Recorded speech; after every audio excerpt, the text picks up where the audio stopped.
Hello student, good morning. आज हम two stroke engine working के बारे में पढ़ेंगे। इंटरनल कंबशन इंजन में 4 स्ट्रोक के अतिरिक्त टू स्ट्रोक इंजन भी है जो टू स्ट्रोक सिद्धांत पे काम करता है।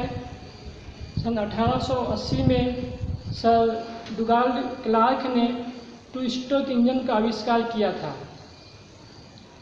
4 स्ट्रोक वर्किंग में ये होता था कि पिस्टन के 4 स्ट्रोक में चारों क्रियाएं संपन्न होती थी, लेकिन टू स्ट्रोक इंजन में पिस्टन के 2 स्ट्रोक में या फ्लाईव्हील के या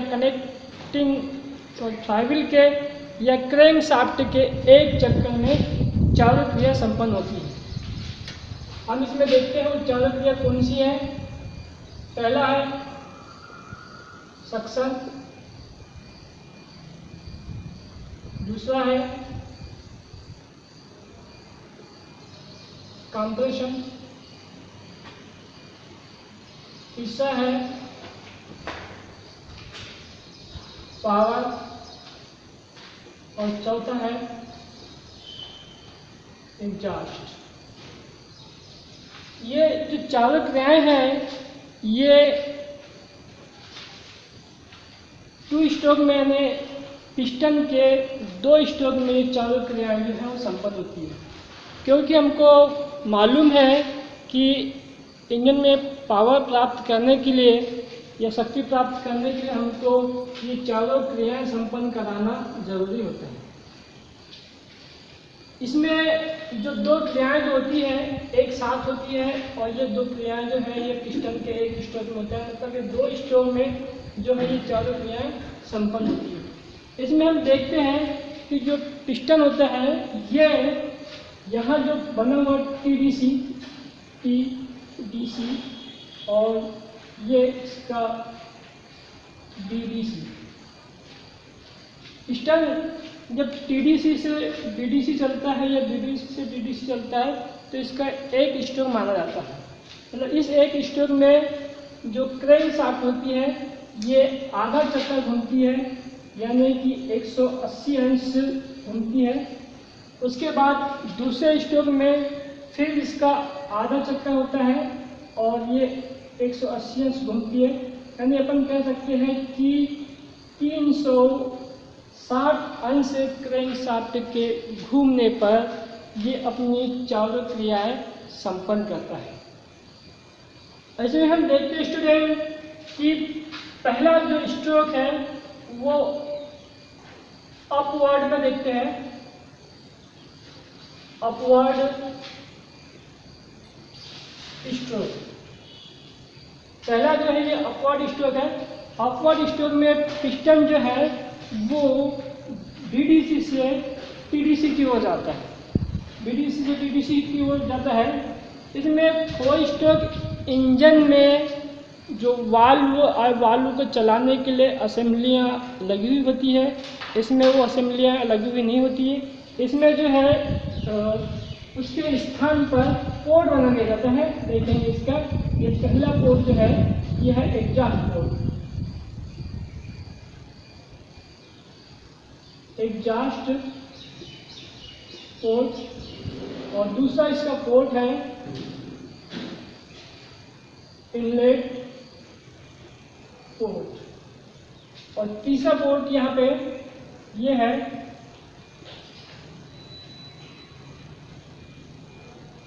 तीसरा ट्रांसफर पोर्ट। हम देखते हैं कि 4 स्ट्रोक में वाल्व असेंबली और केम शाफ्ट और अन्य बहुत सारे पार्ट्स लगे हुए होते हैं, लेकिन टू स्ट्रोक में ये सब कुछ नहीं होता। टू स्ट्रोक में जो होता है सिलेंडर की दीवार पर ही एक पोर्ट बना दिया जाता है जो एग्जॉस्ट पोर्ट, इनलेट पोर्ट और ट्रांसफर पोर्ट होता है। इसमें हम वर्किंग की बात करते हैं। इसमें थोड़ा सा चेंज से किया जो पिस्टन है, ये पिस्टन इसमें देखेंगे आप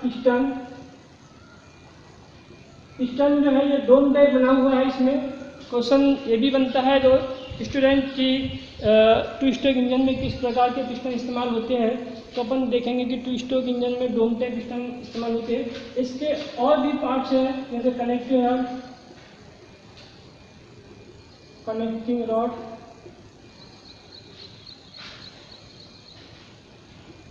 क्रैंकशाफ्ट,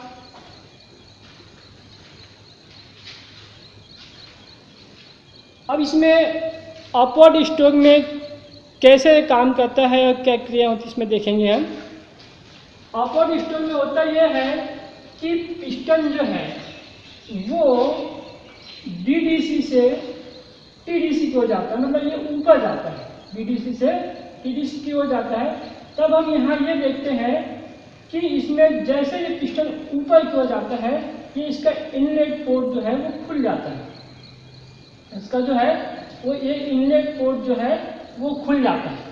अब इनलेट पोर्ट मतलब पहला जो है, पहली क्रिया इसकी जो भी सक्शन की जो क्रिया होती है, ये हम देखेंगे।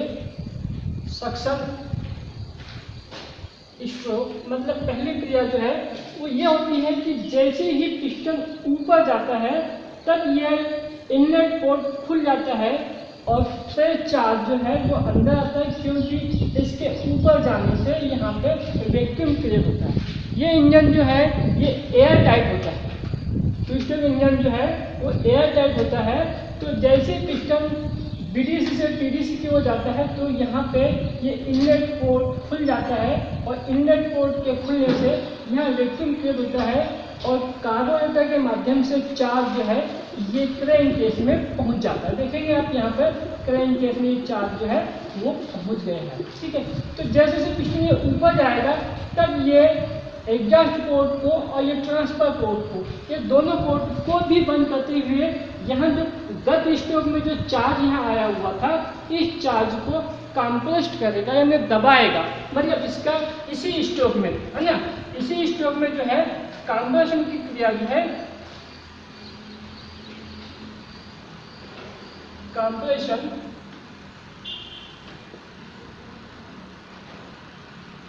इसी इसमें अपवर्ड स्ट्रोक में ही ये दोनों क्रियाएं जो है, जो सक्शन स्ट्रोक और कंप्रेशन स्ट्रोक ये पूर्ण होता है, क्योंकि यहाँ जो गत स्ट्रोक में जो चार्ज आया हुआ था ये दोनों पोर्ट बंद होने की वजह से ये चार्ज जो है वो दबने लगता है, प्रेशर कंप्रेस्ड होने लगता है। अब ये चार्ज देखेंगे आपकी पिस्टन ऊपर जा रहा है, बीडीसी टीडीसी को जा रहा है और ये यहाँ पर रखा हुआ चार्ज जो है ये कंप्रेस्ड हो रहा है। अब मान के चलिए आपके पिस्टन यहाँ आ चुका है और कंप्रेस्ड जो पहले से जो रखा हुआ चार्ज था वो कंप्रेस्ड हो गया है। इसमें फिर से एक बार इसको दोहराते हैं कि पहला जो इसका स्ट्रोक है वो सक्शन स्ट्रोक है और ये अपवर्ड स्ट्रोक में होता है। पिस्टन जब बीडीसी से टीडीसी की ओर जाता है तो ये इनलेट पोर्ट के माध्यम से चार्ज क्रैंक केस में आता है, मतलब सक्शन क्रिया यहाँ पे पूर्ण होती है। उसी प्रकार पिस्टन के जस्ट ऊपर यहाँ पे हम देखते हैं कि जो फ्रेश चार्ज रखा हुआ था ये प्रेशर होने कंप्रेस्ड होने लगता है और कंप्रेस्ड होने के वजह से यहाँ पे दूसरा स्ट्रोक इसका जो है वो कंप्रेस्ड होने लगता है। मतलब हम ये देखते हैं कि अब यहाँ पे फ्लाईव्हील जो है या क्रैंकशाफ्ट है उसने 180 अंश जो है वो चल चुका है, मतलब 180 अंश चला है, ये हम ये कह सकते हैं कि उसका आधा चक्कर हो गया है, ठीक है।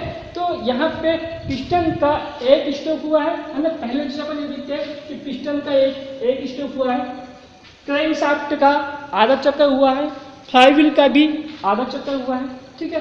तो ये दोनों क्रियाएं जो है सक्शन स्ट्रोक और कंप्रेशन स्ट्रोक ये एक स्ट्रोक में पूर्ण होता है, ये दोनों क्रियाएं। दूसरा स्ट्रोक आता है दोस्तों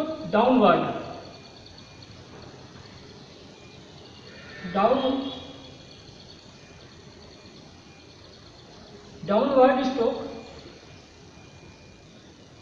इसमें हम देखते हैं कि पिस्टन अब जब ये ऊपर जा चुका होता है और पिस्टन ठीक टीडीसी के ऊपर होता है, पिस्टन ठीक टीडीसी के ऊपर होता है, तब हम यहाँ देखते हैं कि जो चार्ज यहाँ था ये कंप्रेस्ड हो चुका था, उसमें स्पार्क प्लग के माध्यम से बैटरी या मैग्नेट के माध्यम से हाई करंट वोल्टेज इसको दिया जाता है, एसटी वोल्टेज इसको दिया जाता है और इससे इस स्पार्क प्लग में चिंगारी उत्पन्न होती है।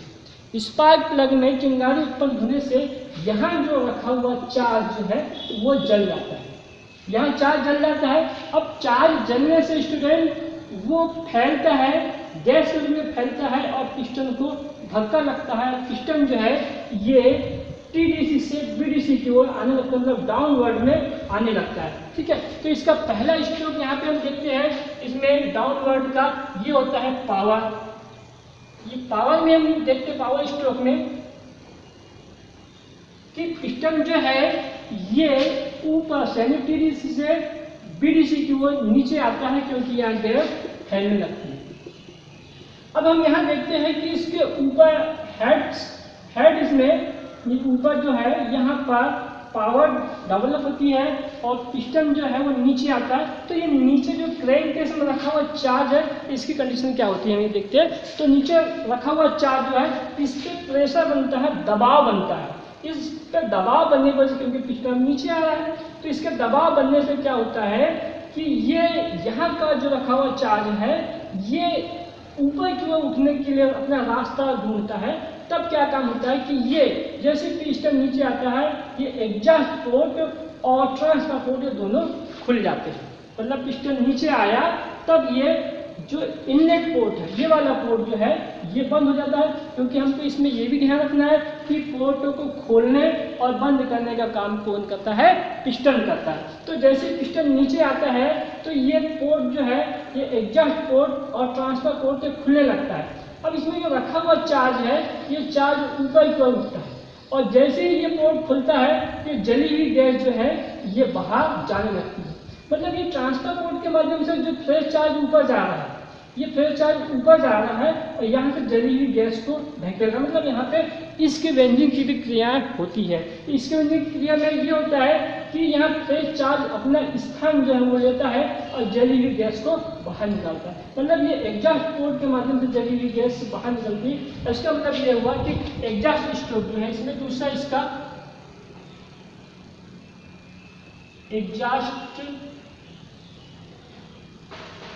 स्ट्रोक यहाँ पे पूर्ण होता है, क्योंकि ये जली हुई गैस जो है वो बाहर निकलती है। इसमें देखते हैं दोस्त कि इसमें जो क्रैंकशाफ्ट है वो 180 अंश घूम चुका होता है, जबकि आधा चक्कर अपन इसको बोल सकते हैं कि आधा चक्कर भी घूम चुका है। मतलब अगर कुल अपन इसका टोटल करें यहाँ पर, तो ये दो स्ट्रोक होते हैं। एक अपवर्ड स्ट्रोक, जिसमें सक्शन स्ट्रोक और पावर स्ट्रोक यानी सक्शन क्रियाएं और कंप्रेशन क्रियाएं पूर्ण होती है, जबकि दूसरे इसमें हम देखते हैं डाउनवर्ड में ये पावर स्ट्रोक और एग्जॉस्ट स्ट्रोक, ये दोनों क्रिया को एक साथ संपन्न करता है। मतलब यहाँ पे पिस्टन के एक स्ट्रोक में दो क्रियाएं होती है, दूसरे स्ट्रोक में इसकी दूसरी क्रियाएं होती है। तो इसमें चारों क्रियाओं को इसमें अलग अलग इसमें हमने आपको समझाया। इसमें अब ये देखते हैं कि ये इंजन जो है, इसमें क्रियाओं को समझने के बाद हम ये देखते हैं कि इंजन की जो बनावट है एकदम सरल बनावट है इसकी।